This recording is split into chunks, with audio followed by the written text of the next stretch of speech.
Tebat hari Senin 12 Rabiul Awal tahun ke-11 Hijriah bersamaan dengan hari lahirnya Rasulullah. Hari Senin tanggal 12 Rabiul Awal tahun ke-11 Hijriah, Allah perintahkan kepada malaikat Jibril, Jibril, kau turun jemput kekasihku Muhammad, cabut nyawanya, dengan catatan tanya dulu, jika dia sudah mau lakukan tugasmu, tapi jika belum mau tunda tugasmu sampai dia mau. Panggil 3 malaikat menyertaimu, Mikail, Israel, Israfil. Turunlah malaikat. Di langit ke-7 mereka masih berempat, langit ke-6 mereka masih berempat. Sampai di langit pertama malaikat Jibril berkata, wahai malaikat pencabut nyawa, kau sajalah yang turun ke dunia. Saya tidak tega menemanimu dan melihat engkau mencabut rohnya Muhammad SAW. Lalu malaikat pencabut nyawa berkata, Jibril, kenapa kau tidak turun menyertai kami? Bukankah selama ini engkau yang menyertai Rasulullah? Bukankah selama ini engkau yang menemui Rasulullah? Kami tidak pernah menemui Rasulullah. Turunlah bersama kami. Jibril berkata, maafkan saya tidak betul-betul tidak mampu melihat engkau mencabut rohnya Rasulullah. Turunlah 4 malaikat ini. Lalu malaikat mengetuk pintu Rasulullah, ketuk rumah Rasulullah.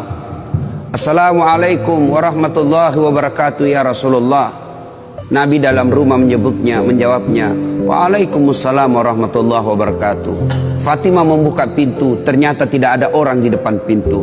Rasulullah lalu bersabda, sudah ada di samping saya. Malaikat pencabut nyawa berkata, ya Muhammad, hari ini aku diperintah Allah untuk mencabut ruhmu. Menurutmu bagaimana? Rasulullah menjawabnya, wahai malaikat, 24 nabi dan rasul senior saya, 24 nabi dan rasul pendahulu saya, setelah mereka melaksanakan tugas, mereka pun menghadap kepada Allah. Hari ini saya siap menghadap, tapi saya lihat ini ada keanehan. Apa ya Rasulullah? Mana malaikat Jibril? Kok tidak ada di antara kalian? Mana sahabat saya? Mana Jibril? Malaikat pencabut nyawa berkata, Jibril menunggu di atas langit. Dia tidak datang untuk menyertai kami. Lalu Nabi perintahkan, kau panggil dulu. Ada perkara yang penting yang ingin saya tanyakan kepada Jibril. Setelah itu saya siap menghadap kepada Allah. Naiklah malaikat pencabut nyawa dan berkata kepada Jibril, ya Jibril, engkau dicari sahabatmu, turunlah engkau menyertai kami. Turun malaikat Jibril. Lalu ketemu dengan Nabi.